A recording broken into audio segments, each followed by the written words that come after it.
Bonjour à tous, dans cette vidéo nous allons voir comment calculer les indicateurs statistiques d'une série à l'aide de la calculatrice Casio Collège.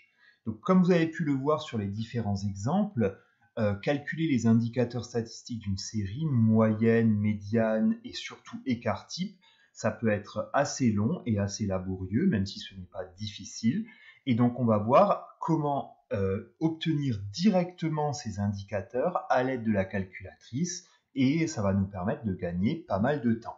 Alors attention, cela ne va pas nous dispenser de savoir faire les calculs à la main et de savoir les interpréter ensuite, mais lorsque l'on a beaucoup de séries statistiques à étudier ou lorsqu'il y a beaucoup de valeurs, eh bien ça va nous permettre de gagner pas mal de temps. Donc, je vais me baser sur cet exemple qui est ici, qui est les notes d'un groupe d'élèves à une épreuve de PS. Et donc, on va voir comment, avec la calculatrice, on va pouvoir calculer les indicateurs statistiques directement. Donc, pour ça, il va falloir d'abord rentrer les valeurs des notes et des effectifs dans la calculatrice. Donc, pour ça, je vais aller dans la touche menu et je vais choisir ici le menu statistique qui est le menu numéro 2. Une fois que je suis dans le menu statistique, je choisis statistique à une variable, donc la première option qui nous est proposée.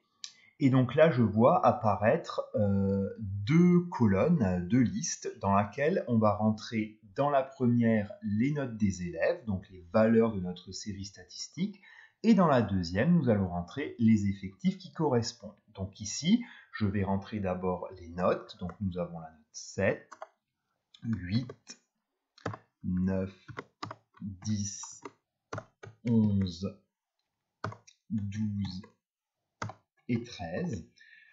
Et ensuite, vous voyez que par défaut, l'effectif de chaque note est mis à 1, donc il va falloir corriger en mettant les bons effectifs. Donc par exemple, pour la note 7, on avait un effectif de 3. Pour la note 8, un effectif de 2. Pour la note 9, l'effectif est bon. Pour la note 10 également. Pour la note 11, on avait un effectif de 3. Pour la note 12, un effectif de 4. Et enfin, 1 pour 13.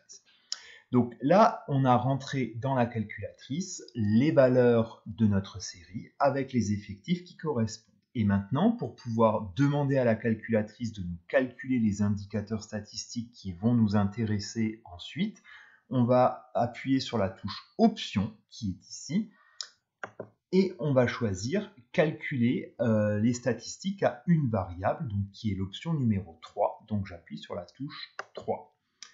Et là, je vois apparaître un tas d'indicateurs statistiques que l'on va expliquer. Le premier d'entre eux, ça correspond x bar à la moyenne de la série statistique, qui est ici de 10.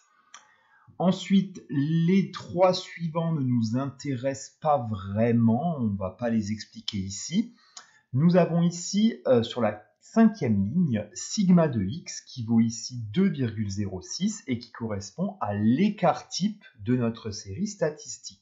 Et donc du coup, vous voyez ici qu'en quelques minutes, on a réussi à obtenir l'écart type qu'avant il nous fallait un petit paquet de temps pour pouvoir calculer. Donc là, vous avez l'écart type de la série statistique, sigma, qui vous est donné directement après la moyenne sur la 1, 2, 3, 4, 5e ligne. Donc c'est bien sigma de x. Et donc si vous continuez à dérouler les différentes valeurs, vous avez en dessous la valeur de n, l'effectif total qui est de 15, la valeur minimale 7, le premier quartile 8, la médiane 11, le troisième quartile 12 et la valeur maximale 13. Et donc vous voyez que en quelques minutes, nous avons réussi à obtenir l'ensemble des indicateurs statistiques qui nous intéressent en rentrant les données dans la calculatrice. Merci d'avoir suivi la vidéo et à bientôt.